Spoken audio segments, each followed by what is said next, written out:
My stepdaughter's mom once told me that I'll never be her mom and made it clear that I should never try. Now my husband is furious that I excluded her from my parents' will.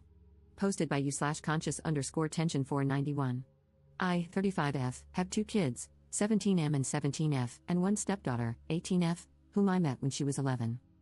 The other day, I was at my parents' house going over some estate planning, as I am the executor, and while reviewing, I saw that my folks had split their assets, with half going to my 2 siblings and me, and the other half to their grandkids, all to be distributed evenly.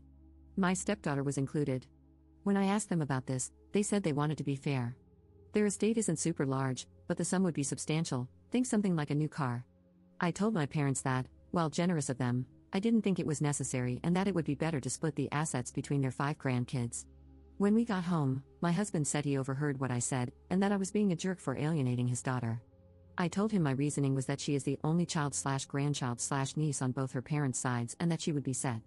Her grandparents own multiple properties, her uncles are fairly well off and live in a high cost of living area, and, well, she's the only kid, and it's not looking like, at least on his side, that she'll have any cousins. Plus, their collective net worth is substantially more than my side. I also asked him if his parents included my kids in their estate, but he refused to answer. Still, he said I was being a jerk and accused me of not caring about her future. I think I was doing the right thing by looking out for my kids and their cousins. Am I wrong here? Edit. I was told to include this in the post. 1. I didn't argue with or pressure my parents to make a change. I simply mentioned that I don't feel it was necessary for her to receive a monetary amount. 2. My mom plans on giving her a set of family heirloom jewelry that is her birthstone. I think this is quite thoughtful. I'm not a big jewelry person, and she has other sets for the other girls in the family, so I feel this is okay. 3. My parents have seen her about 3 to 5 times a year since I met her. 4. My nephews and my kids do not have active relationships with their biological father's sides. My niece is a new mom and works at a restaurant. I feel that financial inheritance would be more impactful for them, even as such a small amount. 5. I know my stepdaughter is set to inherit at least 2 houses in a major U.S. city with a high cost of living. I found this out a while back after my husband asked me to help him organize his office. I had to read through papers to know how to file them accordingly. The paper was a certified copy and was drafted soon after we married. My kids were not included. I am not sure if it has been updated. I did not ask him about it at the time because I did not have an issue with it. 6. There is distance in the relationship, but I don't feel it's my fault. I can explain this.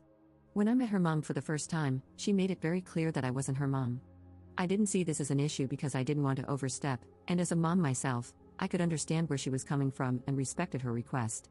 But as time progressed, our opportunity to spend time together became less frequent. At first, my husband had every other weekend visitation.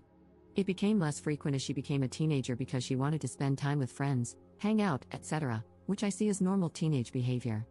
Another factor is that we were never invited to be included in major celebrations for her. We usually celebrated her birthdays a week later because we weren't invited, my husband was, just not us. She's also never spent Thanksgiving or Christmas with us because her mom wanted those days. Again, I saw this as fine because she's her only child. My husband would spend holidays with her at her mom's house, which I encouraged because I knew the importance of father/daughter connections. We also weren't invited to her high school graduation. I think she's a beautiful and brilliant young woman, and I care for her tremendously. But it's challenging to develop deep, meaningful relationships with people you have little contact with. 7. For people putting me in the category of the evil stepmother, saying that I see her as other, don't think that I haven't been trying since the beginning. I include her in every way I can during the times that she's with us, by doing things like teaching her my family recipes, taking her shopping for clothes so she doesn't have to bring things back and forth, and attending every school athletic event I could. I've tried to include her in family vacation planning, but was told by her mother that unless the vacation occurred on a weekend we were scheduled to have her, she wouldn't allow us to have the time. This limited our options to local weekend trips, but even then, her mom came up with some reason she couldn't join, including surprise trips to another state. I even suggested a family cruise in lieu of a honeymoon to celebrate our new family but was blocked by her mom. My husband is allowed to take her on extended vacations as long as it's just the 2 of them. I've tried to be flexible around holidays by postponing things like Christmas morning so she could be included. This created frustration for my kids because they felt like they shouldn't have to put their lives on hold to accommodate her. One year, when the holiday fell on one of our planned weekends, I suggested celebrating Christmas on Christmas Eve so we could do the full family thing. My kids weren't thrilled, but they understood. In the end, we didn't end up spending any time with her, as her mom told us she planned to have a dinner party on Christmas Eve and needed my stepdaughter to help her prepare. When the time came for college applications, I was ecstatic to be asked by my stepdaughter to help her with them, But soon after, I was told that her mom hired a professional to help her get into her top choice schools, and I was no longer needed. I've tried to build a bond with her despite the little time we have. I've consistently told my husband that I feel we need more time with her to help strengthen our relationship, at the very least by him maintaining his every other weekend schedule. He's told me that ultimately, her mom is her mom, and she determines her schedule and how she spends her time. He's also expressed that he fears if he undermines her mom, he might lose the time and relationship he does have with her. I don't want to be the reason for any break in their relationship. His time and relationship with her haven't changed, so maybe he doesn't see the need for me or my kids to be involved. But if he doesn't advocate for us, then what am I supposed to do? Update 1 day later.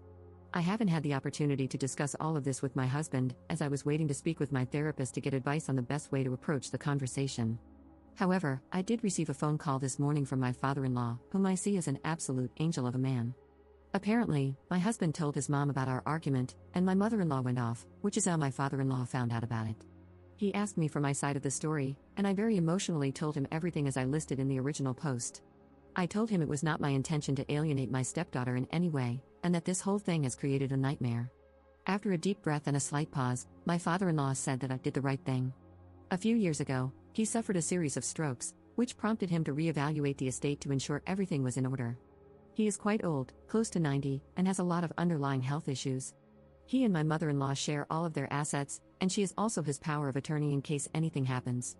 Because they have a family trust, he wanted to include her and his sons in the discussion.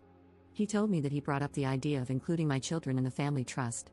He proposed allocating 10% of the trust's liquid assets to be split between my 2 kids to help them get a start in life.